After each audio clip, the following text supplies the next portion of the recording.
And councillors? Right. Wait till we're ready. I'm fine. Sorry, Chairman. Ladies and gentlemen, welcome to the Planning and Development Board on the 4th of October 2021. Item 1 on the agenda is the evacuation procedure. On hearing the evacuation signal, please exit the building by your nearest safest exit. That is one at the rear of the building, one on the side. Then report to assembly point G. Do not leave the assembly point for any reason until told to do so by a senior officer or fire officer. Okay, I've got apologies for absence, members away on official council business. I've got Councillor Parsons, Councillor Simpson, substitute Councillor Denise Clues, Councillor Bell, substitute Councillor Marion Humphreys, Councillor Lees, substitute Councillor Smith, Councillor MacDonald, substitute Councillor Parsons, and Councillor Hayfield. Councillor Parker. Okay. Councillor Hayfield, Councillor Parker. Right. Okay. Because it wasn't written on this sheet. Okay. Anyone else? No. Okay. Item 3: disposable pecuniary and non-pecuniary interest. Any? No. Okay, we'll move on to item 4. Minutes of the meeting of the board held on the 6th of September 2021. We remove the minutes. Move. Seconded. All those in favour? Okay.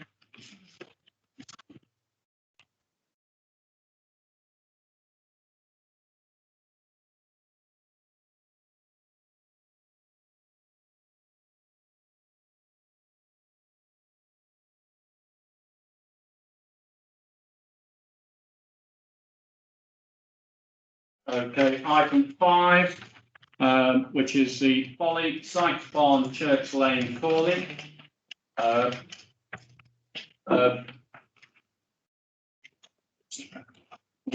Any information on this? Right, thank you, Mr. Chairman. If I just run through the slides if I can.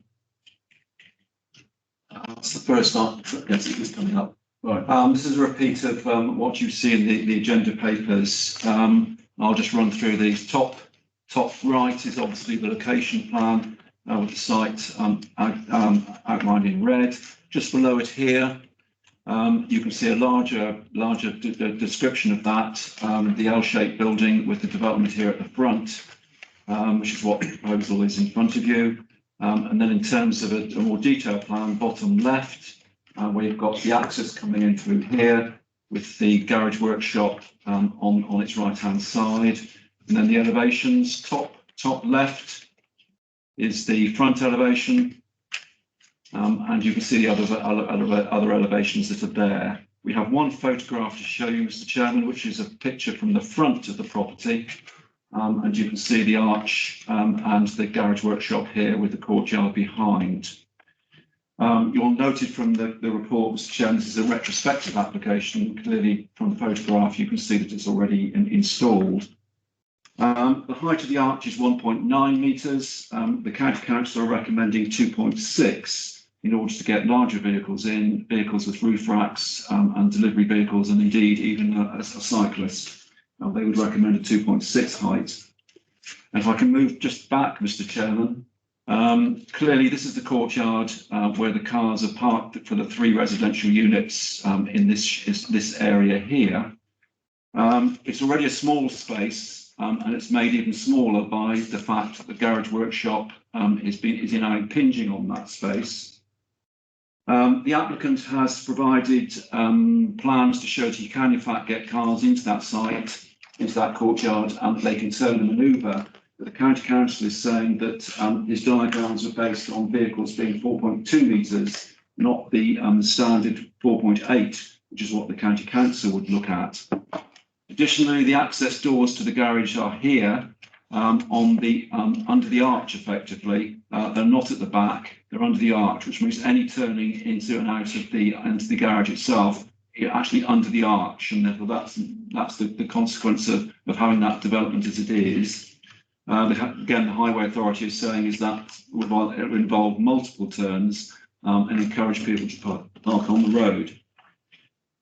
So therefore, Mr. Chairman, the recommendation is one of refusal based on Highway Authority advice, and negotiation hasn't actually resulted in a different scheme. It follows on, Mr. Chairman, that if the board accept the recommendation, then you have to look at the expediency of enforcement action, and that is outlined in the report for you. The application is what we're saying is in order to go back to the situation which is as it was, the whole of this proposal will have to be demolished. Not only the arch, but the garage and workshop as it stands at the moment, in order to provide sufficient space for parking for the 3 residential vehicles at the back. It could be argued that lesser measures were involved, in other words, just the removal of the arch. However, this would still leave the garage workshop, which takes up space, and also the garage workshop doors, which are actually facing 90 degrees to the entrance. So our view, Mr. Chairman, is unfortunately that if a notice is required, then it should be a demolition of what you see in front of you, in other words, the complete works. Thank you, Mr. Chairman. Obviously, we'll have Mr. Sykes here to speak. If we'd like to take the seat. Thank you. You'll have to keep a match like this.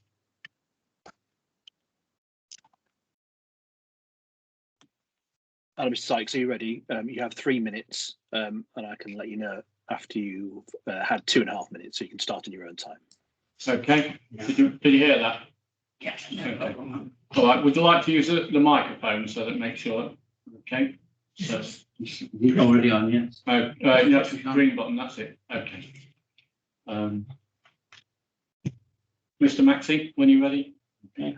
I'll start the time when Mr. Sykes speaks, so he can start whenever he likes. Okay. Good evening. My name is Tom Sykes, and I would like to comment on the application for a garage built at my home. Firstly, I would like to clarify that the garage is for storing my cars and not as incorrectly submitted a workshop stroke garage. There's no intention of using this as a workshop. I am 70 years of age and retired. I used to live in the adjacent Cheshire farm between 1993 and 1998. The barns were converted to accommodation to provide me with an income in my retirement. I now live in one of the flats in the barns. I understand there is no objection to the appearance of the garage, and only objection is that regarding highway safety. Since the barns were converted 22 years ago, there has been no problem with entry or exit from the courtyard. No collisions have ever taken place. The addition of the garage has not created any problems regarding parking. There are 4 spaces for the flats and 2 further spaces for my own vehicles in the garage. On leaving the barn's courtyard, the view is unobstructed both ways along the line. I would stress that we are talking about a country lane, so there is no heavy traffic. There is still the same parking as the plans passed for holiday lets in 1998. Subsequent plans passed in 2007 for change of use to residential require the same number of parking spaces. That is there at present, i.e. 6 spaces. It would seem that new planning regulations recently adopted are being applied retrospectively against a previous granted plan application. That's Yeah. 2.5 minutes. You've got 30 seconds left. There is no extra problem of highway safety as cars are able to go in and out in a forward gear. This can be shown in a video, and I can have prepared, and I have submitted photographs of all cars in situ. As you can see, they are two SUVs, an estate car, and these could not be considered to be small cars. That's 3 minutes. If you could sum up. Also raised from highways at the height of the driveway porch. I'm sorry, you'll have to stop there.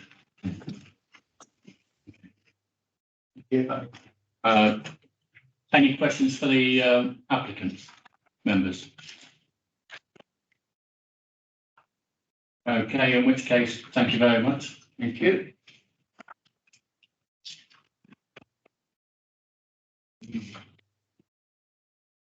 Can we have a discussion about this? Anyone want to make any comments? Councillor Jarvis. Thank you, Chair.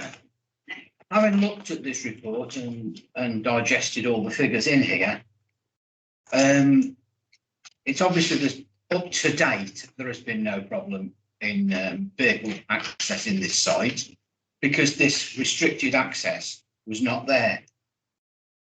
And as you know, I like playing about with figures, and I've looked at these. The height of the opening is 1.9, and it's actually lower at between 1.7 and 1.8.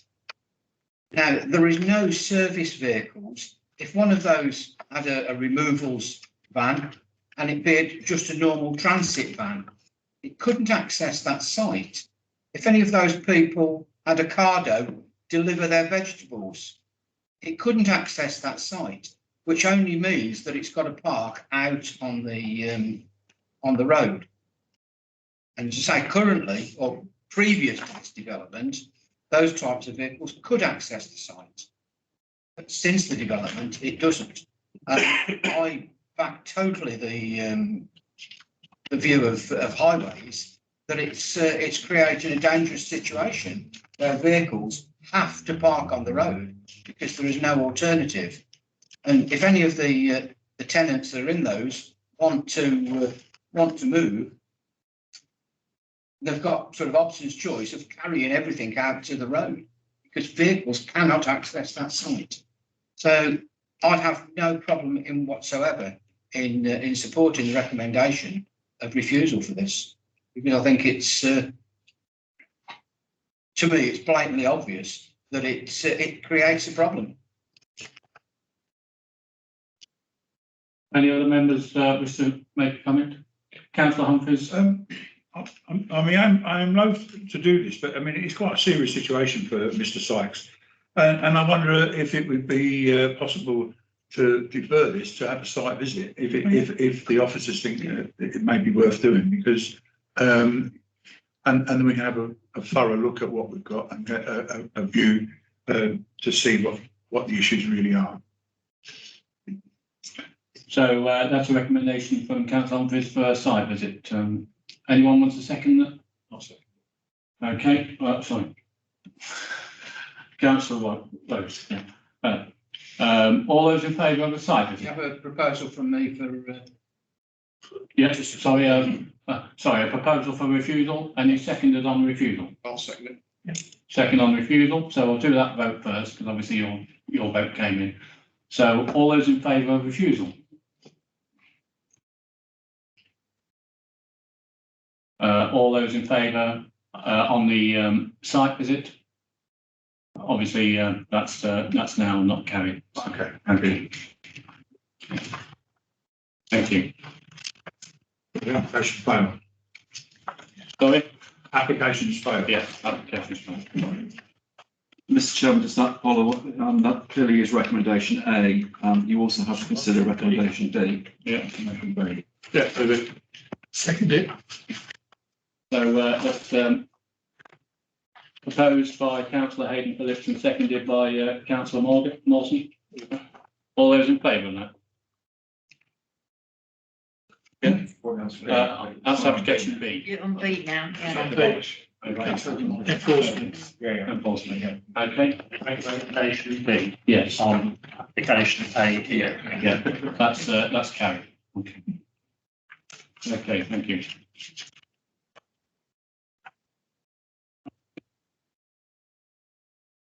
So we move on to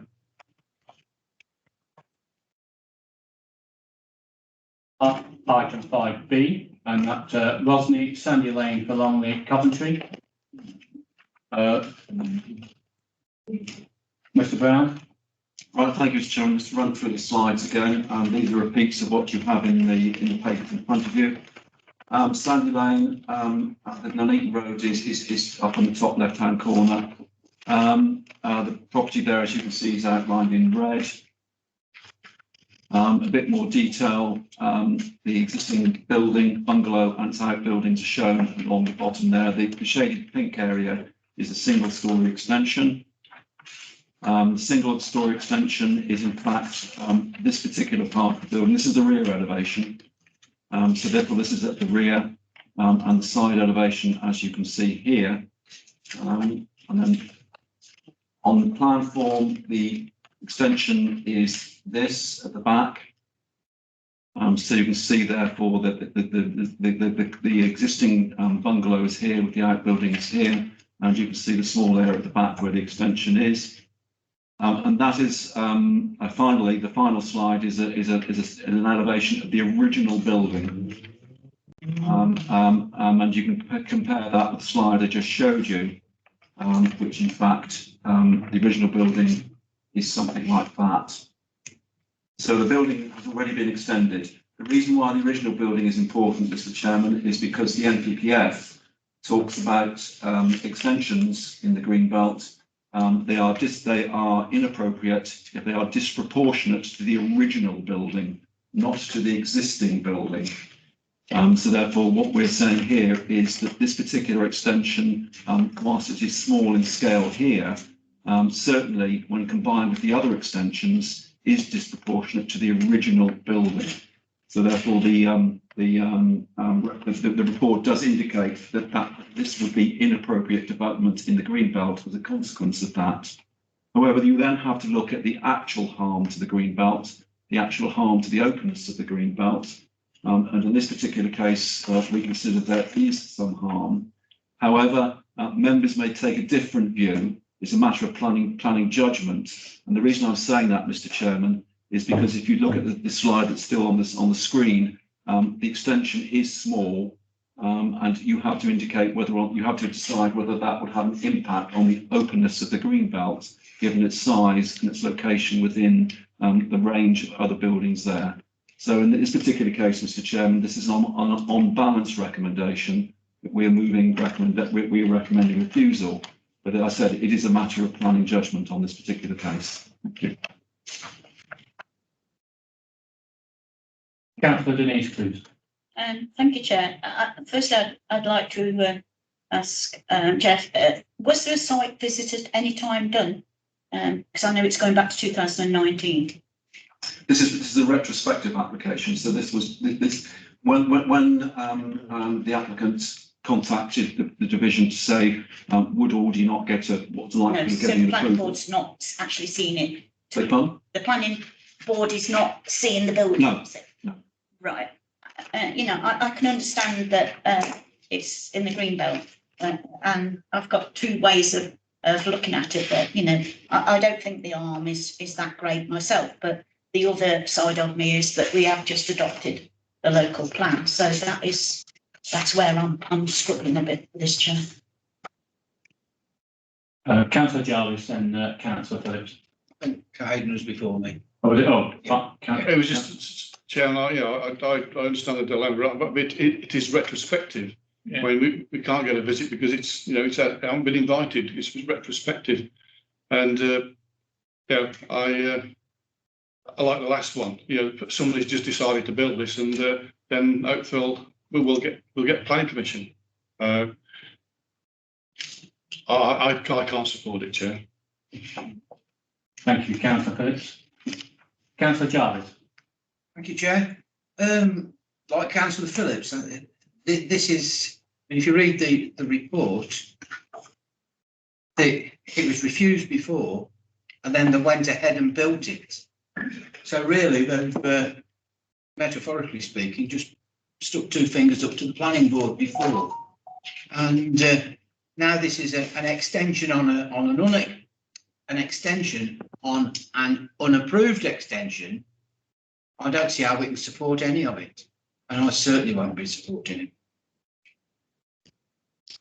it. Councillor Davies? Thank you.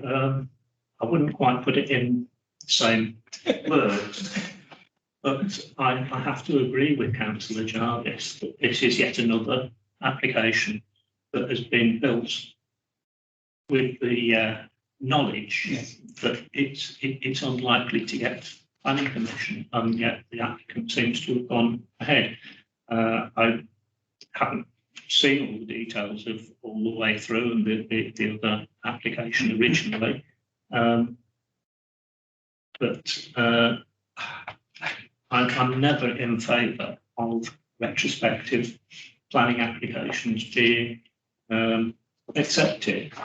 I can't see anything here that swings me to the view that we should support this as a development in Greenbelt. I think it is a move in the wrong direction, and like Councillor Jarvis and Councillor Phillips, I can't support it. I would support the recommendation to refuse. I think the biggest issue is obviously, as Councillor Jarvis has said, that we should, as a planning board, be the planning authority and not let the public decide, well, we're going to get away with it. And that is the problem we're having. I mean, we've just refused somebody. We can't just think, well, this one isn't so bad. The rules are the rules. You should go via the planning board and get your planning permission before you build. And that's what it should be. Okay. Anybody else got any more comments? I'll just move the recommendation if I can, then, Chair. Move both recommendation. Yeah. Oh, sorry. Okay, that's a recommendation for A and B. So you're going with that, Councillor Humphries? I'm happy to go with that unless I'm advised we've got to do them separately. Okay, that's seconded by Councillor Mawson. All those in favour? And that's carried. Okay. So we're going to move over to private confidential now.